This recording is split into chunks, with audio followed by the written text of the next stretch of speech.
Major League Baseball, John Fisher's dictatorship over the social media of the Athletics baseball team must be stopped now. Major League Baseball opening day. As an Oakland A's fan, this used to be the biggest day on the sports calendar for me, the one I got the most excited for. Over the NBA, NFL, didn't matter. The Oakland A's were always number one. My day one for sure. My first true sports love. A love and support that has been subsequently tried and tested by this man, John Fisher, an oligarchical coward who took a proud, historical, iconic franchise like the Oakland A's, who basically ran them into the ground and made them a shell of themselves with bad trades, bad business decisions, and just bad management overall, and now has them in a state of homelessness of sorts. Couch surfing, if you will, with hopes of a mansion at the end. He has no respect for the fans, no respect for the players, and just an overall loser to me as a human being.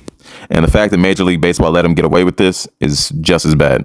Believe it or not, this video is a year in the making. I started it opening day 2024. So even though the Oakland A's announced that they were moving to Vegas, I'm still optimistic for the season. So I want to see what's going on for opening day. So I pull up Instagram, checking out, see what they got going on. I go to the comment section and there is no comment section. I'm like, what's that all about? Go to Twitter, same thing, no comment section. I even checked out YouTube, no comment section. So at this point, I'm pissed and I'm offended because it was actually a very nice post. It looked very inviting, like you wanted fans to come and post and leave their opinions and congratulations and yay, it's opening day, etc. But no, there was no place to post. And immediately, what everyone thinks is John Fisher had something to do with this. He's sitting down his goons to block all the posts so no one would post anything about sell the team or whatever the case may be. Suck it up and take a little criticism if you have to. This team has belonged to this city for years upon years. People have brought their families there for generations. For you to block them from being able to speak their mind is just childish. I said, let me check with the other team and see what they got going on. Of course, no other team had their opening day post for their particular team blocked for the fans. None of them. It was just the Oakland A's. Nor should Major League Baseball allow them to do that. It sends the wrong message. So of course I was going to post about all this, but then I was like, you know, I want to see how long this lasts, see how long they'll go with this. And literally for the whole season, I would just check back periodically and see if they brought back the comment button. And the short answer to that is no. They didn't care if a former player had passed away or if there was a player's birthday or if there was a big signing to the team, if a popular player got traded, breast cancer awareness, pancreatic cancer. They were posting for all this stuff. They didn't care if it was Latino night, African American Heritage Night, Pride Night, Dogs at the Park night, Star Wars night. It didn't matter. They were not letting anyone comment on any of their posts. So this was the kicker. The final game comes around and obviously it's a very special day. Everyone's just kind of solemn, but also in a celebratory kind of mood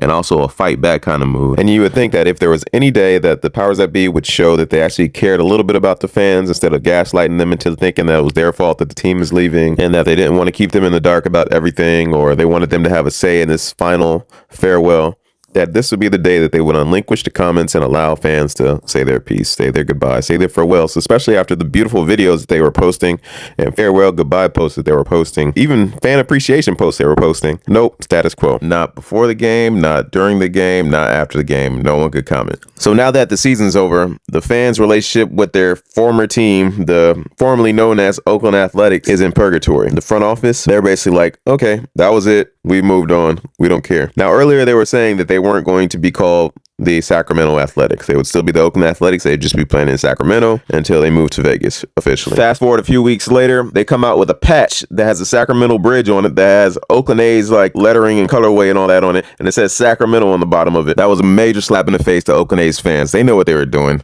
They were separating the Oakland A's fan base even further away and trying to hand it over to the Sacramento fan base for the next 3 years. And they were taking the players all throughout the city and doing different events and things like that in Sacramento. I mean, they had the players and the coaches posted up courtside at the Sacramento Kings game, knowing Oakland A's were always, or the A's were always Golden State Warriors guys. At this point, this is seriously like a breakup where your old girl is out with the new guy who you know is a rebound, but she's using him as an ends to the mean. She's posting all these nice dates that they're going on to make you jealous, to make you go away because she needs to cause some sort of separation because she has a further mission at hand. That's what this is, man. It's not working though. Or is it? I'm not going to lie. When the day came where I typed in Oak and nothing official from the Oakland Athletics popped up. So I deleted it and typed in Athletics and it just came up Athletics. That's when I knew. Now for me, the kicker of all kickers was the day Rickey Henderson died. He passed away suddenly. It hit the fan base hard. Rickey Henderson is the Oakland A's. He's been a staple and iconic figure for decades now. And even after retirement, he was always at the stadium, a beloved figure, an icon, like I said. Of course, a lot of people rush to the Oakland A's or the Athletics page on Instagram to say their piece. They're like, okay, this will be the day. They'll actually open up the comments for this because if there was a day everyone was going to be just in a somber kind of chill mood, this would be the day. Nope. They made a post about it. They made several posts about Ricky. Nice posts. Those horrible human beings never even thought once about allowing the fans to say their goodbyes in the comments. Not once. It was disgusting. I mean, my uncle took me to an A's game for the first time when I was like 7 years old. I mean, I fell in love with everything about that day. Like the walk up to the stadium, seeing all those people, even our seats in the outfield. We got to see the whole field. It seemed like, I don't know, like I was in like the Coliseum, like the actual Coliseum. Like there's the players that I've always recognized on the field, the green and gold everywhere, the chants, all that. It was just beautiful. The grass looked manicured and beautiful, and there was like 2 home runs hit in our section. It was just exciting, especially for like a kid who's never experienced anything like that. Instantly fell in love that day with the team and with baseball. I think I actually registered for baseball for the first time to play Little League that same year because of that. Ironically, which kind of was like an aha moment that the Oakland A's were my team, was later on that year I was playing just basketball after school on a little playground court, and I noticed that someone had left some baseball cards underneath the goal. It was like just tied up in like a rubber band or whatever. And so I looked through the cards, and like almost all of them were like Oakland A's players. It was almost like packaged and left for me. And that just kind of did it for me. And I still have those cards till today. So yeah, that's wild. So yeah, this is like difficult. It's a hard thing for Oakland A's fan to go through. Opening day with closed comments and no team. Sucks. I just don't understand why business had to get done this way. I mean, they could have still had an expansion team out in Vegas, called it the Aces or something like that, still kept the A's, and then it would have solidified the West a little bit, and you would have had a rivalry between the A's, the Giants, Dodgers, and the Aces now, which would have been kind of cool.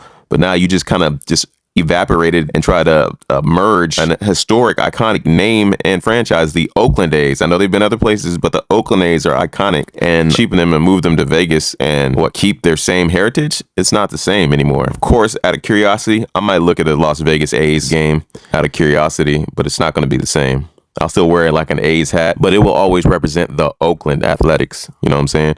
Never Las Vegas Athletics. I don't know. But yeah, I guess it's just something about the green and gold that seduces you. So who knows what the future might hold. But yeah. Well, happy opening day, Athletics.